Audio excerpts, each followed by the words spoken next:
Walay makatagna kung kanusa mo igo ang linog. Busa angayan kini nga pangandaman. Ang mga otoridad sa Davao City nagpahigayon og Walk the Fault Activity 2025.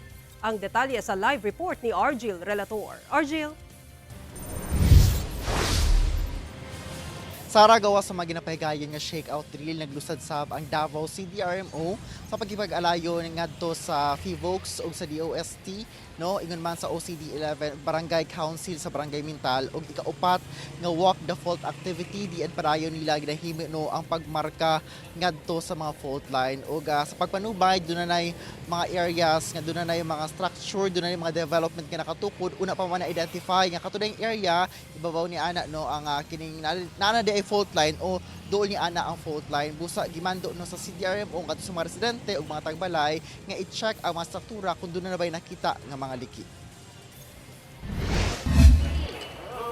Gimarkahan sa mga opisyal sa FIVOX, OCD-11, Davao CDRMO ug barangay officials kining tunga sa Mintal Barangay Hall ug Mintal Gymnasium. Nasuta nga dunay fault line nga sakop sa Dakudaw Fault dinhi. Sanglit active fault kini, buot pasabot, duna kini potensyal nga mulihok pa sa dili masayran nga panahon. Ang linog dili matagna, busa kinahanglang maandam ang katawhan.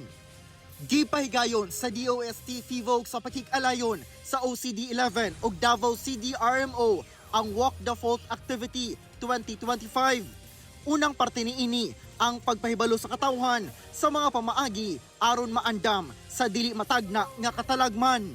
Kung mangyari man ang ground shaking, dapat walang madisgrasya. No casualties dapat. Yun ang objectives natin. So that's why we are very proactive now, very proactive in our activity to identify the fault lines and of course disseminate the informations and preparedness.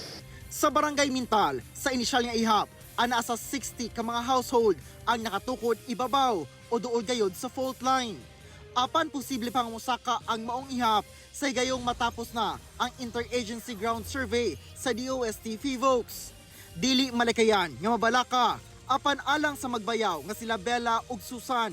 Mas maayo nga nahibalo na sila kung unsay angayang himuon, labi na nga duol ang ilang balay sa fault line. Okay, katong last gani nga na katong nahibaw-an na mo nga maigo.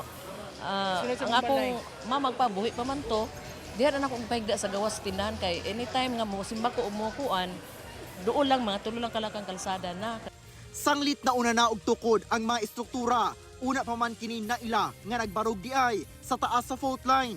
Kinahanglan nga i-assess sa tagbalay kung doon ba'y nakita ang mga liki sa istruktura. Kung mayroon silang na-observe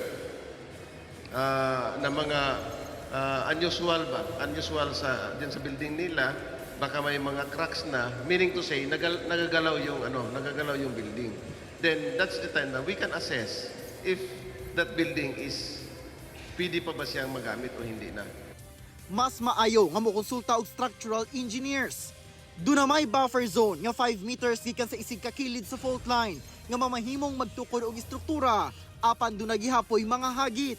The building that you are going to build, kailangan kaya niya is a resilient of at least 8 magnitude.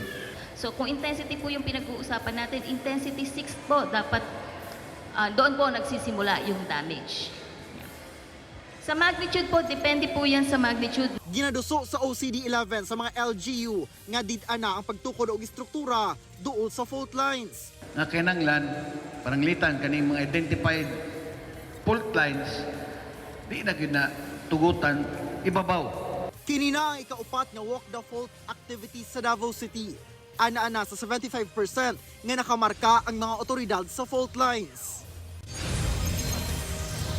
Sara, ginapatuman na karon sa Davao City Government pinaagi sa CDRMO ang no-build zone ngadto sa mga areas nga identified no nga ibabaw mismo sa kining fault line. So bawal na magtukod og mga structures sa mismong ibabaw sa fault line. Ingon man no kung doon na may magtukod development outside atong 5 meters na buffer zone on each side no, kinahanglan dunay assessment o clearance gikan sa FIVOX ug sa CDRMO una sila tugutan nga makatukod og structure.